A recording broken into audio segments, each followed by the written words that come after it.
Tem alguns que já estavam lá, mas não trouxe mais gente pra agregar. É aí que eu quero fazer a minha crítica. Eu acho que existe uma incoerência entre você falar que você gosta de cachorros magros e ao mesmo tempo também você aumentar o nível de exigência de quem joga no Palmeiras. Porque assim, Entendi. o Abel, ele não é que ele queima jogador, mas o cara, ele dá um vacilo, ele some. Por que o Rômulo não foi mais testado, por exemplo? Por que o Giai talvez não tenha sido mais utilizado? Eu imagino que o nível de exigência de um Abel Ferreira... O Flaco Lopes sumiu do time no meio do ano pra frente. Exato. Também. O Flaco Lopes, artilheiro... Sumiu.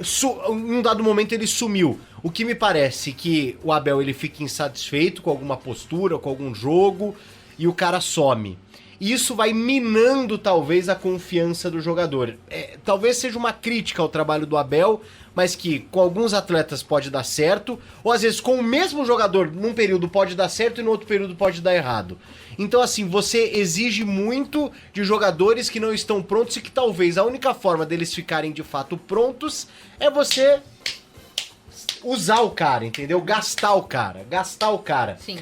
Me parece às vezes que isso acontece no Palmeiras. O Lázaro é um cara que chegou, ninguém conhecia direito, ninguém lembrava tanto dele no Flamengo e tal. Aí ele aparece um tempo, aí depois ele some. Aí depois chega na reta final, ele reaparece. Essa é a impressão, eu não cubro o Palmeiras. Eu assisto boa parte dos jogos do Palmeiras, assim como assisto boa parte de praticamente todos os jogos de Série A. E eu fico com essa impressão de que alguns nunca vão sair, Gomes, Murilo. Veiga. Mas, por exemplo, o Veiga já passou por essa fase. Qual foi a época? Quando ele foi emprestado. Sim. Num momento que talvez não se exigia tanto dos jogadores do Palmeiras. O Veiga, ele foi emprestado numa era que o Abel não tava, por exemplo. Né? Talvez o Abel iria ter um outro olhar sobre o Veiga. Não empresta, eu quero ele aqui comigo. E numa dessas, o Veiga poderia ser um Rômulo, entendeu? Ah, mas não serve, mas não serve. Então, assim, pra mim, você recheia o elenco com grandes jogadores e esses caras como o Rômulo, você fica ali meio que, aprende com esse cara, não sei o quê, ou você deixa o cara, gasta o cara, usa o cara, entendeu? Usa o Giai, usa o Rômulo. Eu fico com esse sentimento O Gabriel também Menino sumiu também, né? Outro nome. Também. De falta de um oval racha. É assim, por exemplo, Gabriel Menino. Gabriel Menino, ele aparece, ele vem entrando, você não sabe se dá pra contar ou não com ele. Esse é o sentimento que eu tenho. Com o Giai, chegou badalado, você não sabe se você consegue contar ou não. Aí você vai anotando. Contar, eu digo assim, não é contar, o cara vai estar à disposição, claro. Mas sabe quando você pega o elenco assim e fala, pô, isso é sentimento de torcedor. Põe o cara, põe não sei quem, às vezes eu sinto no Palmeiras que falta isso. Você olha pro banco de reservas assim, igual foi esse ano, põe o Dudu. Será que põe o Dudu? Porque o Dudu quase acertou com o Cruzeiro.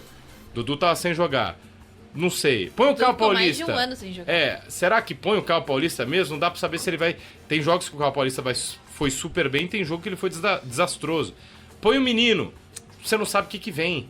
Aí aí começa o Rony, aí começa o Flaco Lopes, põe o Rony. Você também não sabe o que vem. E eu acho delicado você ter um elenco tão... que não é um elenco de tanto dinheiro, mas é um clube que gere tão bem. Esse ano fechou com 1 bi de receita.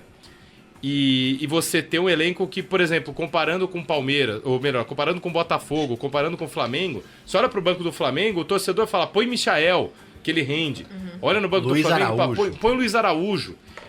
O Agora, Pedro tava Alcaraz. machucado, né? Mas qualquer coisa. Que é meio qualquer coisa. Você também, entendeu? né? Põe Esse o Gabigol. Alcaraz. Mas, assim, Não, mas você tem entendeu? lá, É né? bonito o nome de Você falar tem, Alcaraz. Põe o Gabigol. Põe até o ano Alcaraz. até esse É ano nome de era campeão, né? isso. Campeão de Põe o tênis. Gabigol, aí tinha Gerson. Põe o Djokovic aí. Rascaeta, Gerson, aí você tem um meio de campo, Você tinha o sabe? Bruno Henrique no banco, Você no tem momento gente, do aí você olha no banco do Botafogo, pô, põe o Júnior Santos, comeu a bola. Sim. Foi Ele Matheus fez- Martins. O tal do sabe? Alan, que era jogador do É. Napoli, volante, Sim. nem joga no Botafogo. Então é uma coisa assim, é diferente você pegar...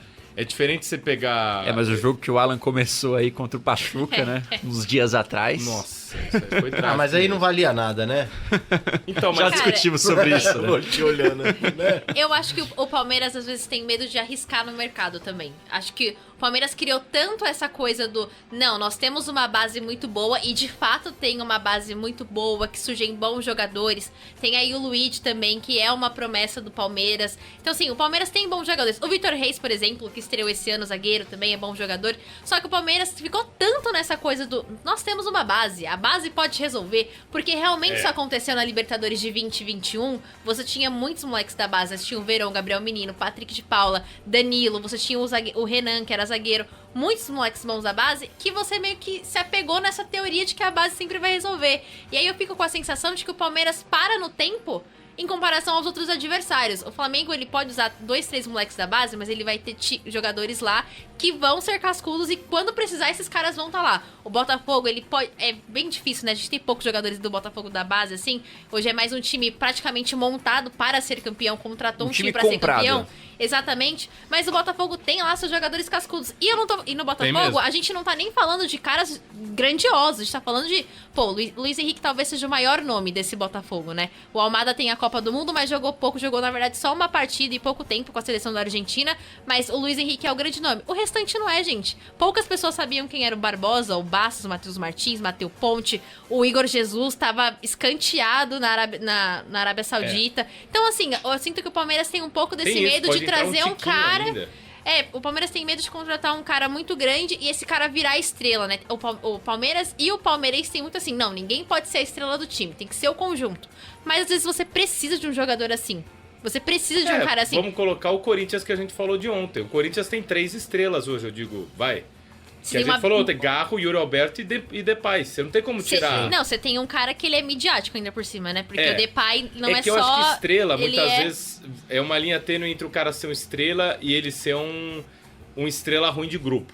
Ah, sim. Você entendeu? Isso não existe no Corinthians. Talvez o medo do torcedor do Palmeiras seja esse.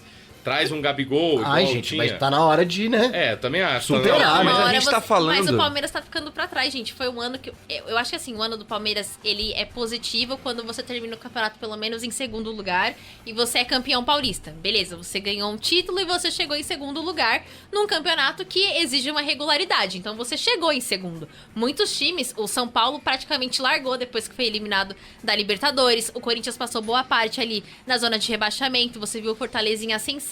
O Internacional, mesmo depois das enchentes, em ascensão. O Palmeiras, então, terminou o ano bem, porque você termina em segundo lugar. Só que fica desastroso num cenário que você fala, caramba, como é que esse time, que trouxe vários jogadores, que tem potencial para chegar, ele não chega? E o Palmeiras, chegou, ele não... né? Só que o Palmeiras não competiu no alto nível quando foi preciso. Quando tomou 3x0 do Botafogo. Foi o grande episódio do ano, né? Porque o começo do Brasileiro é muito bom pro Palmeiras. Sim. O começo de Copas do Palmeiras é muito bom. E aí, eu acho que é importante a gente analisar um pouco do Campeonato Brasileiro do Verdão no momento que ele já não tinha Copa. Já não tinha, ou seja, Libertadores e Copa do Brasil. Jogava uma vez... temporada europeia. Era uma vez a cada 7 dias. Às vezes tinha... Que foi a pergunta polêmica. E aí começou a história das folgas. Então, acho que é até interessante a gente separar um pouquinho e falar disso no próximo bloco, porque muito se debateu se o Palmeiras folgava demais, muito se debateu se o Palmeiras na hora H faltou apertar um pouquinho ali jogos decisivos, por exemplo, contra o próprio Botafogo quando jogou com a mesma quantidade de pontos. Não, né? Jogou com... Era a mesma quantidade de pontos, né? Não. Sim. Os dois com... Só que o Palmeiras... O Palmeiras era o líder, né? Era o líder. Isso, mas o Palmeiras... O empate ali... Fatalmente daria o título ao Palmeiras. O líder, acho que por número de vitórias. Isso. Era 73 pontos para cada um, se eu não me engano. Isso. Então é esse que a gente tem que analisar, porque o Botafogo estava numa mesma semana com o final de Libertadores. Então, a gente está nesse último dia aqui do ano, 31/12/2024, fazendo essa retrospectiva do Palmeiras com resenha Seguro Bet. A gente vai